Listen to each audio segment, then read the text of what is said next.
Welcome to the Bell & Gossett Podcast, live from the 2020 AHR Expo. I'm your host, Amanda Holloway, joined by Griffin Goda, and throughout the show, we'll have some fantastic guests and topics to share with you in this series, including several of our manufacturers, reps, and Xylem experts.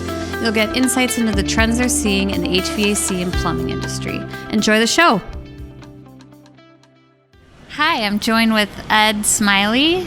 He is with Xylem and manages the wholesale market for our commercial buildings services sector. Why don't you start off by just introducing yourself and giving us a little bit of background and what you do with Xylem? Sure. So my name is Ed Smiley. I'm the Director of Sales for what we'll likely call the residential building services market.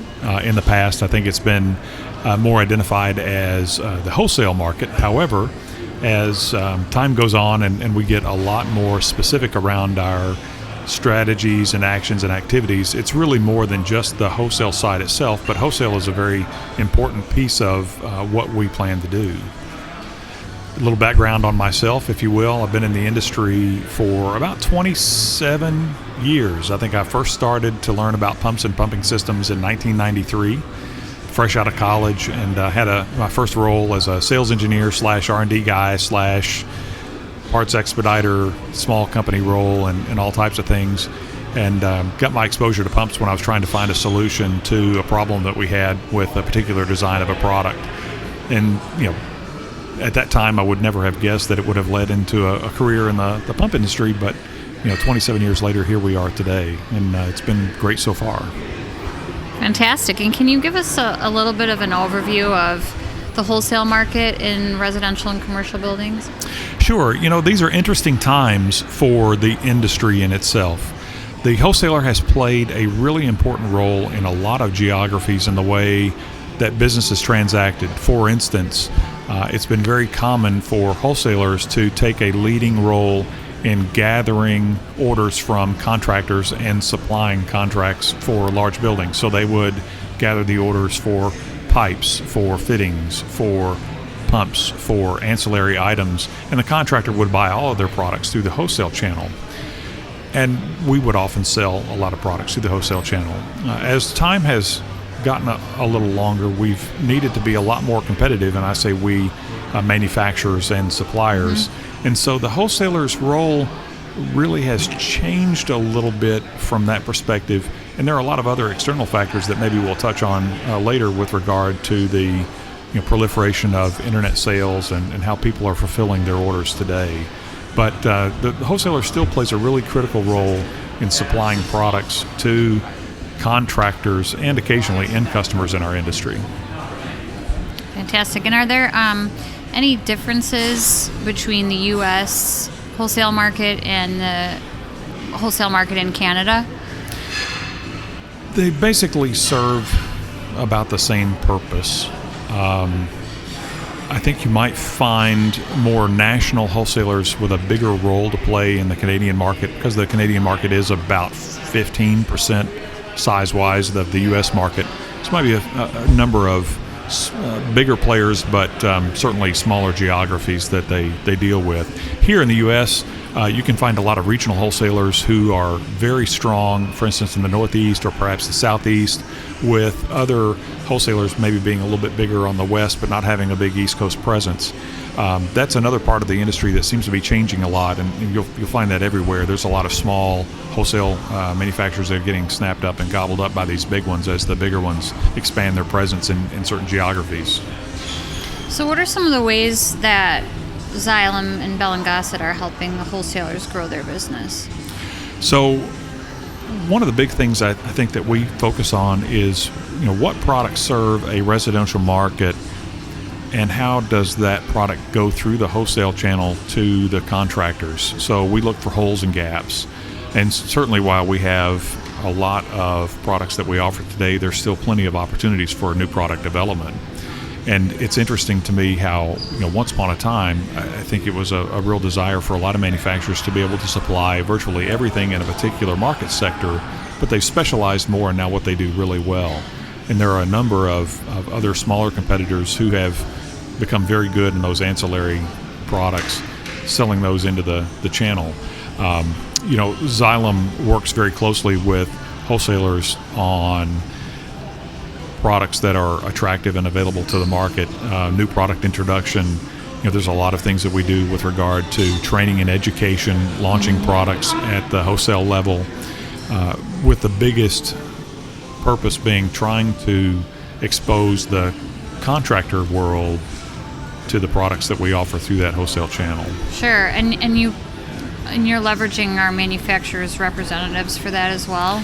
We do. So currently our business model mostly goes through a manufacturing rep organization. It has served us well for 100 years, 102 years. We have a lot of long-standing, rep relationships. As you know, the average is about 70 years of a relationship in total with each rep, with a few that are about 91 or 2 years. Wallace Ennison earlier, and he said 45, 50 years. Yeah, well, with them. Yeah, with them. I think it's a little bit longer than that even. But one of the things that also is very important, I think, from a function standpoint, our rep organization has the ability to offer a lot of feet on the street support for us that we don't necessarily have to take care of. If we had a direct to channel market to the wholesalers, we'd have to employ a much higher number of people. And so being able to go through a manufacturer's rep allows us to be a little leaner from the personnel standpoint and rely on the relationships that the rep has built over the years with all these wholesale channels. Yeah, and I'm sure they have some pretty deep insights about those actual regions they're serving and what kinds of products might be best fit for. They do. Thankfully, with that longevity in the market, there is a tremendous amount of depth of knowledge that we can garner with their experience. And one of the other interesting pieces too is I think sometimes manufacturers make the mistake of trying to apply a one-size-fits-all methodology to wholesale. We are very guilty of it as well, and we're trying hard to make a change there because the Northeast and the North Central have a lot of radiant heating requirements where they require products that are very specific to that market. Where the Southeast, the South Central, and even the West, it's more of a plumbing need rather than a residential heating need. So we're going to focus a lot of our time this year and going forward on trying to adjust our strategies to a more regional focus and allow us to maybe make a few better choices in products from here to there. So what's kind of the process for getting some of that feedback or just ideas for innovation, on the either the rep or the wholesaler level? Is it coming up to you, and what's kind of the process for you guys taking some of those ideas that you hear, feedback that you hear, and then implementing, responses to that, I guess? Sure. So we do a lot of voice of the customer activities in the Xylem world, and a lot of different levels. We'll do voice of the customer activities with our rep organization principals, with the sales engineers. We do a lot of voice of the customer activities with wholesale customers, and we use a lot of different mediums for that as well. There's some anonymous online activity where we'll create a survey and send it out, or ask our reps to send it out to all of their contractors and wholesalers. We do a lot of in-person, face-to-face type of interviews as well, where we maybe take a product that's either just completed or nearly completion and get some feedback, or sometimes even just concepts that we consider early on, and try to get as close to the end consumer as we can to get that feedback. After all, they're our ultimate customer. So you kind of touched on it before, but one of these other market trends is the internet and how that's affecting wholesalers in general. Where are we at with that right now? What would you say? So for the B&G world, we do not have a direct-to-market approach or a relationship with the internet. I will tell you that every wholesale channel and customer that I have spoken to and dealt with in the last couple of years are all very concerned about the big A, right? Amazon. Yeah. And rightfully so. One of the things that Amazon has been so good with is convenience. And it's still amazing to me how many contractors or how many wholesalers will still send a large panel van or box truck to a rep warehouse and pick up one small item and go somewhere with it, or take it back to the wholesales business. The Amazon model or an online model has really increased the efficiency of transport and of course the consistency of getting the product you need in a very timely fashion. Right. That for us is going to be a really big play in the future, and quite frankly, it's one that we currently discuss and consider all of the time. And one of the challenges with that, aside from the contractual relationships we have with our rep organizations, is what does our inside organization look like to handle that? Do we have the right MRP systems in place to do an online order? How do we fulfill those orders? Do we fulfill them from multiple locations, a single location? Do we set up DCs? Or do we have a third-party relationship that we create to manage that? Mm-hmm. But without question, it is the largest single disrupting factor facing the industry today. Interesting. What other things can you do? So you mentioned like filling up a truck with only one part. Mm-hmm. So there's like some efficiencies that you could take there to make it a little bit easier, right? But what else? I guess what are some other like ways that you can kind of support the wholesalers out there for that? Yeah, sure. So there's a couple of other factors that are weighing very heavily on wholesalers today. One of which is the change in personnel and the demographics of the people that are working in the business. For instance, 20 years ago, some of the most valuable people at any wholesaler were the people working the counters.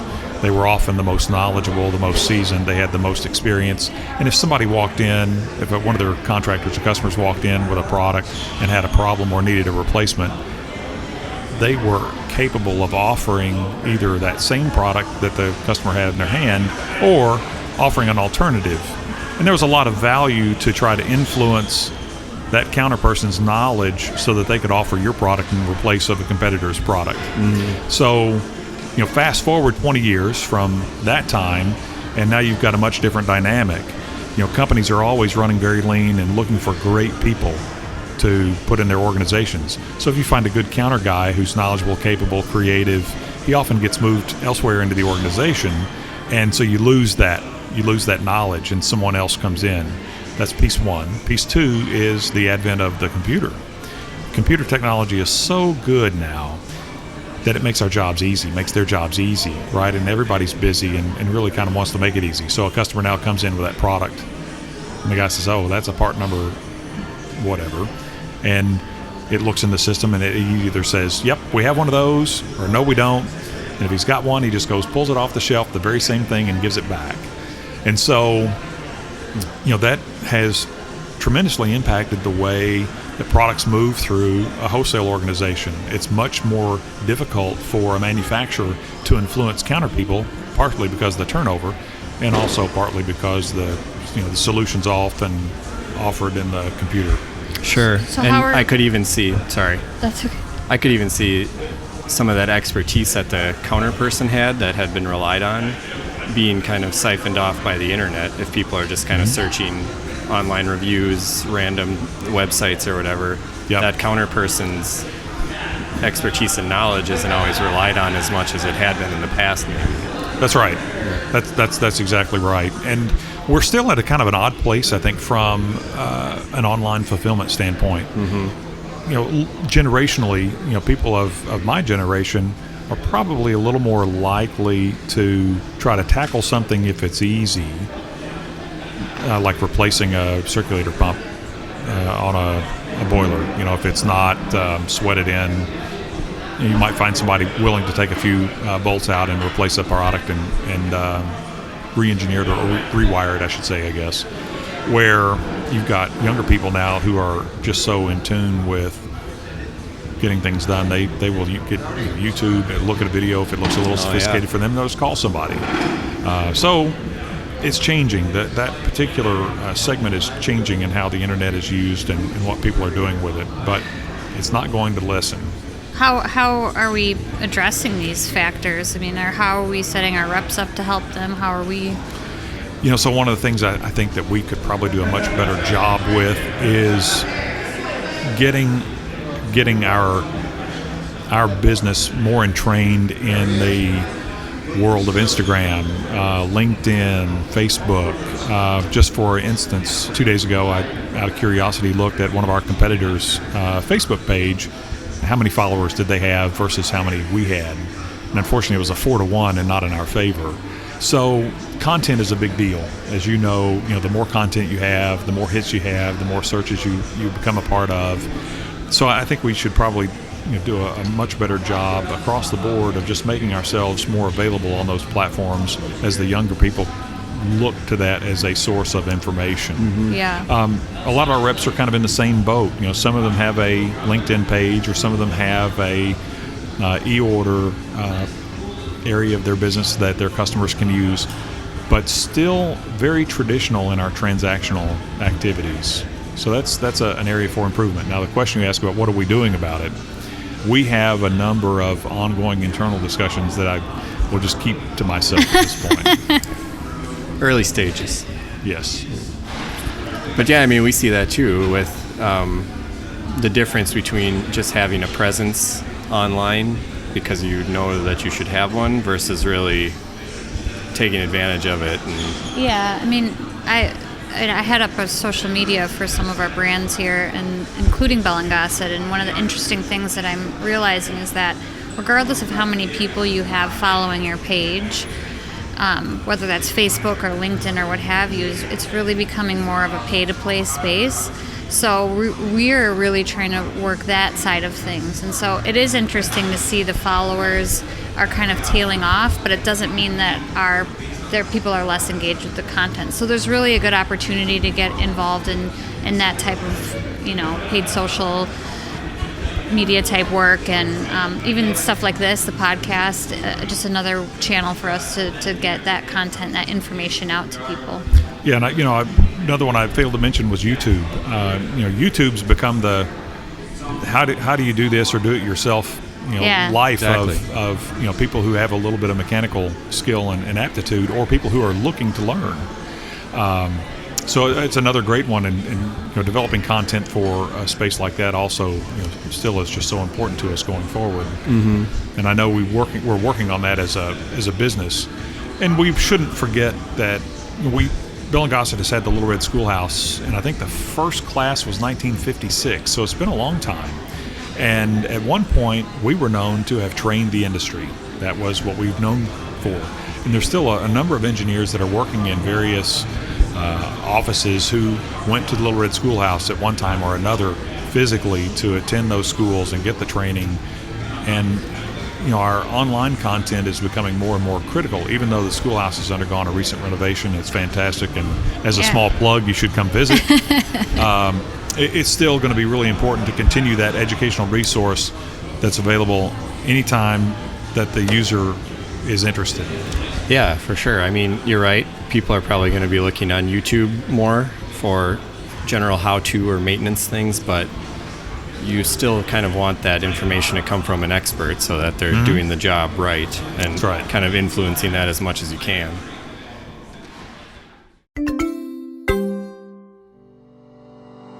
On our show, In the Field with Gould's Water Technology, the latest series covers tips and trainings for small business owners. Listen to all 5 episodes of the Small Business Toolbox series wherever you get your podcasts. So what do you think? Earlier today in the booth, Bell & Gossett made a couple announcements, one of which was the launch of the Watermark 2020 program.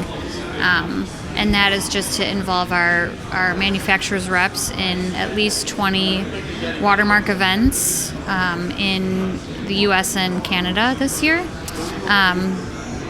What's your reaction to that kind of movement in the company towards this more of a social investment focus? Well, it's a fantastic direction for us to be headed. In 2019, I believe our reps had 3 or 4 Watermark activities that were independent of each other, a couple of which raised a few $1,000s for projects that Watermark funded. As part of the Watermark team, I was a sales representative for Watermark last year in 2019, so I spent a lot of time with the team back at corporate talking about progress, activities, goals, and objectives. Clean water is something that so many of us take for granted. And the fact that Xylem is so deeply involved in changing people's lives is amazing. We had the hurricane that hit the Bahamas this last fall and literally wiped out so much of the islands. And one of our channel partners, who is very active in the Bahamas region, I gave them a call and said, what can we do? What are you going to do? They had a contact that had a boat that was going just shortly after the hurricane hit. And we were able to send a lot of product, dewatering product, some water purification product over to the islands for people to use to try to start the rebuild process. And that's happening all over the world. We have the water purification towers that we cooperate and collaborate with, the company out of Arizona. And they're stationed all over the world ready for dispatch. So it's a big deal. And it also is a huge interest to young people looking at Xylem and being interested in coming into our organization. Yeah. It's a big factor. Yeah, for sure. It's kind of funny. It's a good segue into a question I have about just what's a big piece of advice you would give any sort of that next generation of engineers or anybody interested in this field. What kind of career advice or professional advice would you give them? What were you told that sticks with you? I think one of the most interesting things about the industry that we're in is it can be a wonderful career. I think some people come into the business thinking that, maybe this will be my first job and I won't stay here long and I won't stay in this industry long. I'll find myself doing something else. But so often you find people who get into this industry and they just find a passion. There are so many things that we are doing outside of a traditional media or traditional company perspective that you can truly find a happy place here. Get engaged, get involved. That would be two pieces of advice that I would offer young people looking at Xylem. Be patient. There are going to be plenty of opportunities opening up in the roads ahead. So work hard, apply yourself, do everything you can to soak up the knowledge you can get and be prepared for that next challenge within the organization because they're the future. Well, and interestingly, you were mentioning earlier that you had a job briefly, I don't know if it was in college or around that time, where you got a lot of experience in public speaking, even though it was not really associated with the pump industry at all. No, that's right. I basically worked my way through school. Went to school full-time in the day and I had a job full-time at night. And I lived on nothing. Back then, I still can't believe I'm alive today. But, my role required me to speak to strangers, hundreds of strangers a day, sometimes thousands, depending on the circumstance. And it really allowed me to be very comfortable in being in front of strangers, large gatherings, small groups, and it has served me well with being able to deliver a message in front of new people. So that's helped me a lot in my career, and I've been very appreciative of that ever since. Yeah. It's always the odd jobs that kind of come out and ends up there's like a nugget of learning that you can take with you for the next thing. And that's another very important piece. I think it's important to try to always find something that you can take from a previous role and apply it to a future role, some type of learning, whether it's from a bad experience or a great experience, because those are the things that build your character. Sure. Anything in particular stick out for you over the years that you take with you pretty much everywhere? Yeah, so I guess one of the things that sticks out with me the most is really two things. Number one, before you go to work for an organization, make sure that you have an understanding of their strategic direction, if you can learn that. Is it a direction that agrees with your ideology, and is it something that you can see as a growth opportunity? Because there are some companies that are perfectly fine being in the position they're in. They're not interested in new product development or new business investments. And if you like that kind of consistency, then maybe that's for you. But if you want to go to a place that's dynamic and energetic and changing, try to learn about that. So, that's certainly one big piece that I take away from my experiences make a good choice there, because if it's a great fit, you're much more likely to be happy and successful. And conversely, if you don't think it's going to be a good fit, it probably won't be. But Xylem is a great fit for a lot of people. Global organization, multi-billion-dollar company, 15-ish thousand employees, plenty of good things coming. Yeah. Well, anything else you want to add, Ed, about the wholesale market or anything in general? Yeah, so the business of wholesale will continue to be impacted by digital technology. The more we can get engaged in understanding how that transaction is impacted or affected is going to be really important for us. I could see a time down the road where some of our products will communicate directly to a consumer's phone, or a message pops up on their television or whatever saying, hey, I need help, you need to service me, should we call someone, or I'm going to contact a service person. It's that type of future, I think, that is really going to have an impact for not only the consumer but the wholesaler, because now the channel that fulfills that order may not be a wholesaler that is under the traditional model. You're going to have to change, adjust, and adapt. If they, for instance, create a service arm that can go out and do those types of things, that's going to be a very important thing for them. So while the wholesale world is a very interesting world, certainly is one ripe for disruption. Sure. Yeah, that's interesting. It sounds like kind of a trendy phrase, Internet of Things, just more interconnectivity between. Yeah, it's hard, I think, for a lot of pump manufacturers to understand where the IoT really fits in with the product strategies. Yeah. Some products that it really is not necessarily a benefit at all, but on the consumer side, there's a number of products that are direct to the consumer that could be. Imagine a world where you had a hot water research system in your house where you could just, speak out to your electronic personal assistant, whether it's Alexa or the Google or, Arthur or whatever, and simply, tell it to schedule your hot water research system to come on at a certain time just by your voice. While I don't think that exists today, it's not far off. Lots of great things like that. Yeah, that you say that, it doesn't sound like that's something that's very far off. No. It sounds like something that'll be in effect pretty shortly. Well, it's been a really interesting conversation. Thanks so much for joining us, and have a great rest of your show. No, I appreciate it. Thank you. I appreciate you having me, and I look forward to making this market just a little bit better for us. Thanks for the time. The Solving Water podcast is produced and distributed by Xylem, a global water technology company of more than 16,000 employees committed to solving critical water and infrastructure challenges worldwide. Stream, download, and subscribe